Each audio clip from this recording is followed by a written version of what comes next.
Amigos do canal Calcio Parlato, hoje é dia de Champions League, hoje é dia de definição para o Milan, uma empresa muito complexa, hoje é dia de definição para a Inter, para saber se estará em primeiro ou em segundo lugar na definição do sorteio do mata-mata da Champions League, mas não é disso que vamos falar. Claro, teremos espaço para isso depois dos jogos, para podermos comentar com todos os detalhes e todas as informações que isso merece, mas é o momento de, infelizmente, voltar a falar de assuntos que somente parcialmente tocam o futebol, mas, embora não sejam notícias esportivas, notícias de futebol, acabam afetando, e afetando muito, o futebol. Estou falando não do caso Juventus, que já destrinchamos aqui, que vamos atualizando, inclusive nas nossas lives, sempre lembrando que na quinta-feira teremos a live de fechamento das Copas Europeias e de apresentação da 17ª rodada, mas estamos falando de um caso diferente, que dessa vez tem a ver com o presidente da Sampdoria, Massimo Ferrero, que foi preso ontem, está em prisão em Milão, está preso em Milão, por ser acusado de ter causado a falência voluntária, né, que em italiano se chama de bancarotta fraudolenta, de empresas no sul da Itália que a ele pertenciam. Essa acusação é uma acusação grave porque significa que alguém pegou tem uma empresa, constituiu uma empresa, faz algum tipo de atividade, contrai créditos portanto, faz algum tipo de operação de forma para se capitalizar, para ter capital de giro, então com bancos, e, sobretudo, compra insumos, compra material, compra serviços, com pagamentos que geralmente são, na Itália, sobretudo, às vezes até 180 dias depois a emissão da nota fiscal. O que acontece? Essa empresa, a determinado momento, deixa de pagar, dá calote, e, ao dar calote, os credores acabam solicitando a falência. Ao ir em falência, evidentemente, os credores ficam com aquele pouco, né, que eventualmente sobra da chamada massa falida, mas quando a falência é claramente, comprovadamente feita de forma artificial para poder receber vantagens, isso é evidentemente um crime. Né? E como crime, na Itália, se tem inclusive prisão preventiva para evitar que o crime continue sendo perpetrado e feito. É o caso da acusação que se faz ao Massimo Ferrero. Massimo Ferrero, que é presidente da Sampdoria, e é aí que está, né, essa ligação com o futebol. Mas Massimo Ferrero, que é um empreendedor bastante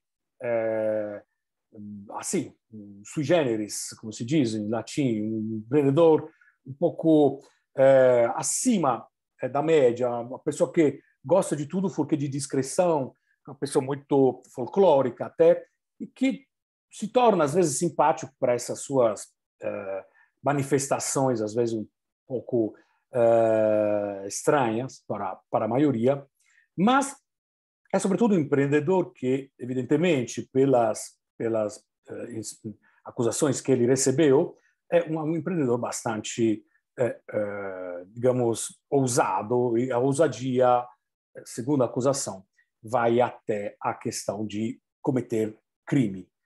O que acontece? O que tem a ver a Sampdoria com a vida, digamos, particular de empreendedor do Massimo Ferrero? Bom, o fato dele ser presidente, de alguma forma, a notícia faz uma certa faz barulho, primeiro.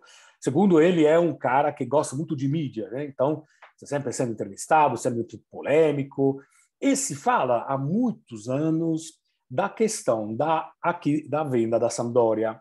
E na última declaração, inclusive no próprio dia anterior a ele ser vendido, ele declarou: eu vendo quando quiserem, mas tem que ter dinheiro, porque o clube tem história e não pode chegar qualquer um oferecendo qualquer banana para comprar o clube.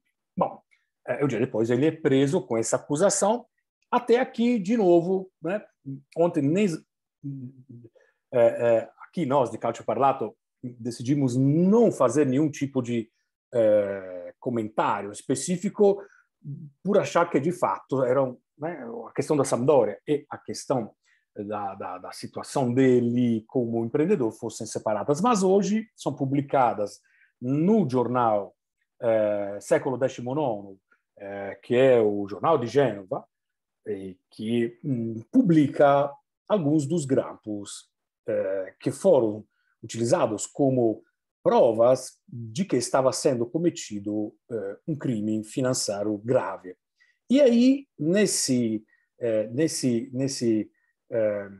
diálogos, o comercialista, seja uma figura que corresponde àquele que administra as finanças do ponto de vista contábil, do ponto de vista de administração de pagamento de imposto, de declarações, etc., etc., de diálogos surreais, né? De diálogos surreais entre esse comercialista, essa figura, com ele, Massimo Ferrero, e com a filha, que falando de milhões e, sobretudo, envolvendo em alguns diálogos a questão da Sampdoria, onde ele diz, o próprio comercialista, né? Vou abrir aspas aqui para ser bastante correto, né? Ele diz: agora entendi porque ele está tentando pegar o dinheiro da venda da Sampdoria, né? Ele está com dívidas altíssimas, ele precisa pelo menos encontrar 250 mil euros, né, para imediatamente evitar que, né, pagar alguns créditos, né? E, ao mesmo tempo, ele fala que fica absurdamente sem entender o motivo pelo qual ele recuse todas as ofertas da compra da Sampdoria, né? Ou seja, ele, nessa situação tão impressionante, quer vender, mas quando chega alguém que quer comprar, ele não quer vender. Fato é que o próprio tribunal, né, que está avaliando já toda essa situação, antes mesmo de ser emitido a ordem de prisão, tinha pedido para que o Massimo Ferrero colocasse a Sampdoria como bem de aquilo que se chamaria de fiança, né? Ser uma fiança para todas as dívidas que ele efetivamente ele tem. Mas desses diálogos todos, digamos aqui, do ponto de vista esportivo, evidentemente não estamos falando de um crime, nada disso. O que me faz refletir é como essas pessoas falam, né, de milhões e fala da Sampdoria sem grandes essa coisa de eu amo a Sampdoria, né? Exatamente declaração de domingo, né? Eu amo a Sampdoria, eu sou a Sampdoria, eu comprei a Sampdoria, é amor, etc, etc, etc, que já alguns desconfiavam dessas declarações e que hoje, evidentemente, se torna público como escancarado, isso não tinha grande realidade. Tanto é que a maior preocupação, tanto dele como da filha dele, é, por exemplo, como como justificar do ponto de vista contábil, por exemplo, a compra de um carro de luxo, né? Um carro de luxo que me parece uma Ferrari, né? Que é 200 mil euros, né? 1.300.000 reais.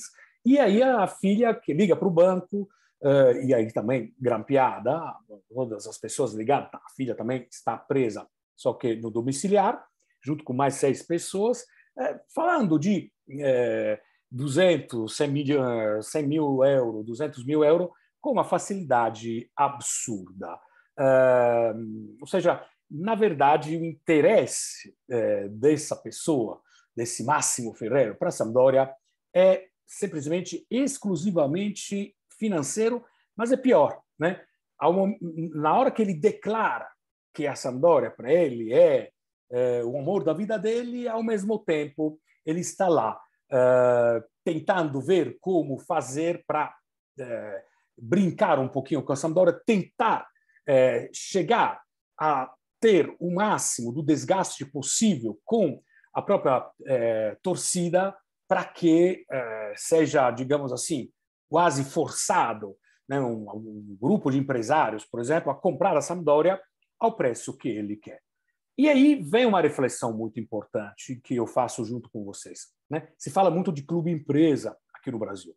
É algo que me torna, que eu encontro como favorável, né? Eu sou favorável ao clube-empresa, mesmo porque eu não conhecia outra forma de propriedade ou de gestão de futebol antes de conhecer o sistema brasileiro. Para mim, o sistema italiano, como é o sistema europeu em geral, que onde, com algumas exceções, como o Real Madrid, como o Barcelona, mas, digamos, na Itália, todos os times, todos os clubes têm um proprietário, né? O que pode ser um consórcio de proprietários, pode ser um conjunto de proprietários, como foi do Parma, por exemplo, durante um período, ou pode ser, como quase sempre, um único proprietário.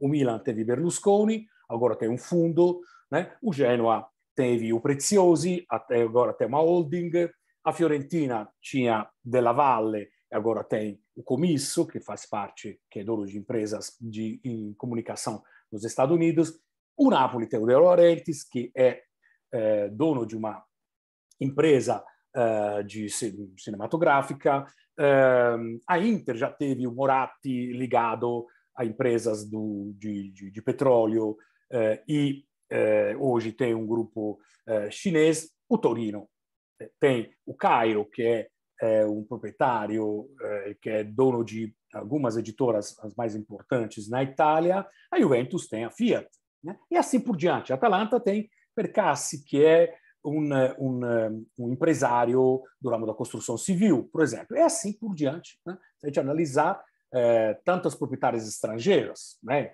Bologna, Venezia, que também tem capital estrangeiro, como os donos, que são italianos, têm, né? O Lotito, por exemplo, um empresário em vários setores, proprietário da Lazio, né? E assim por diante. Então, essa questão do clube empresa no meu modo de ser, a gestão de um clube empresa, de um clube onde tem um dono, é geralmente mais transparente, ou pelo menos é transparente porque eu, funcionário diretor esportivo, dependo de um resultado para que, enfim, eu possa ter meu cargo continuado. Eu dependo, evidentemente, de um planejamento e todo mundo responde a uma linha que é constante, enquanto aquele empresário, aquele dono do clube permanecer, ele vai responder a isso. Mas o que acontece, né, de contrapartida? Situações como essa. Situações em que a Sampdoria é usada basicamente para fazer alguns joguinhos, né? Pegar um dinheiro de um lado, colocar aqui na Sampdoria, tentar valorizar, comprar a Sampdoria em um momento que era favorável do ponto de vista financeiro e depois usar a Sampdoria como moeda de troca para poder recuperar alguns valores desperperados, jogados. Se fala de iate, de lanchas espetaculares, além da Ferrari, etc., etc., de a compra de um apartamento em Roma que estava sendo negociado, o próprio comercialista, essa figura, esse administrador, falando com Ferrero no grampo telefônico, dizendo: mas você é louco, você está cheio de dívida ainda, você quer comprar um apartamento em Roma que custa, sei lá, 2 milhões de euros? Enfim, estamos falando aí de situações em que o clube empresa não é a salvação do mundo do futebol, né? Muitas vezes o clube empresa é uma forma para algumas empresas, e talvez os fundos, por exemplo, possam ser, nesse aspecto, vistos com um pouquinho de suspeita, para fazer business e só isso, né? Então, isso talvez contribua um pouco para a discussão, né? Clube-empresa no Brasil, é bom ou é ruim? Claro, vendo, por exemplo, algumas gestões, como, por exemplo, a gestão do São Paulo, a gestão do Vasco, para citar aquelas que são mais, assim, clamorosas, né? Onde se vê a própria gestão de clube como Corinthians, que são empresas que são sociedades, né? Onde quem é sócio se junta para eleger uma chapa e a chapa dura X anos e pode ser renovada ou não, né? O que tem de negativo, no meu modo de ver, nesse tipo de gestão? Que ninguém responde de fato por algo concreto, né? Cada um de lá é dono de um pedacinho, mas ninguém é dono de tudo. Então, saio de lá com uma dívida imensa, mas saí de lá ganhando uma Copa, por exemplo, mas fiz uma dívida monstruosa, né? E aí o próximo que entrar vai ter que vender, vai ter que refazer, reconstruir, etc, etc. Ou seja, não tem uma linha de continuidade. Isso é muito ruim para o futebol brasileiro, né? Que eu acho que, nesse aspecto, na maioria dos clubes, é gerenciado de forma muito pouco escrupulosa. De outro lado, também tem o clube empresa, que, porém, é perigoso porque não significa que isso que é ruim no futebol brasileiro não acontece. Vamos ver a Inter de Milão, por exemplo. A Inter de Milão, que está na mão de um grupo chinês, na beira da falência, que ganhou o Scudetto ano passado fazendo dívidas monstruosas, né? Primeiro, eu pessoalmente duvido, não sou eu, tem presidente de outros clubes, haja vista Comisso da Fiorentina, que tem declarado publicamente que ganhar o Scudetto, ganhar qualquer coisa, fazendo dívidas que não seriam legítimas se não fosse a questão da pandemia, né? Em outras situações teria passado isso, não teria passado, é esportivamente correto? Se eu tenho uma regra que aquilo que eu gasto, eu tenho que entrar, se eu tenho uma dívida de 250 milhões, como a Inter tem, e ganhou um Scudetto, esse Scudetto é, do ponto de vista moral, legítimo, não estou falando do ponto de vista esportivo, né? Porque, evidentemente, se criou um clube, um time para ganhar, mas gastando dinheiro que não tinha, fazendo dívidas que outros não podiam fazer, porque as regras, em teoria, são iguais para todos, né? Então, esse é o grande dilema. É clube-empresa ou gestão melhor dentro dos times, dos clubes? É um dilema que, longe de ser resolvido, está aí, né? Uma lei que promete poder fazer com que os clubes se tornem empresas, mas me parece que a coisa ainda não esteja tão ainda assim, né? Em pauta, pelo menos aqui no Brasil, e, ao mesmo tempo, na Itália, como na Europa em geral, nós perguntamos como fazer para evitar situações dessa, como fazer para evitar que empresários sem escrúpulos, empresários que, segundo as acusações, são verdadeiros bandidos de colarinho branco, não me interessa, colarinho pode ser de qualquer cor, mas se você quebra propositalmente empresas, você é um bandido, a se provar, claro, é uma acusação, né? Mas, para evitar que isso possa acontecer, o que se pode fazer? O que a FIFA pode fazer para isso? O que a UEFA pode fazer para isso? É o grande dilema. Nós que adoramos o futebol dentro das quatro linhas, porém não podemos fechar os olhos de frente a problemas que acabam depois afetando, né? Imagino hoje o torcedor da Sampdoria, a angústia que ele esteja em uma situação em que tem um time totalmente à deriva, né? Com pouquíssimos pontos, teve uma rescisão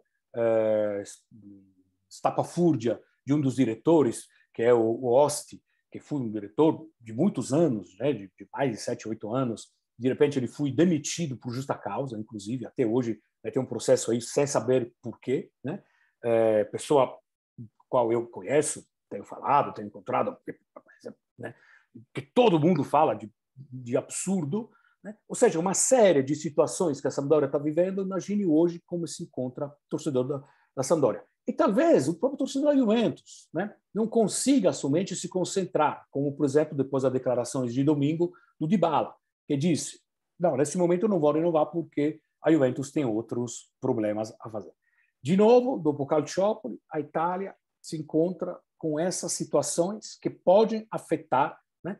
A caso da Sampdoria é totalmente diferente, não tem um escândalo envolvido esportivo, como é possível que tenha acontecido no caso da Sampdoria e de outros clubes para supervalias, por falsificação de balanço, que é a acusação que a Juventus está tendo, mas é algo que, de qualquer forma, mostra que o sistema futebol não está ainda muito claro e muito transparente. Voltaremos em breve falando somente de futebol, mas achávamos importante colocar esse assunto.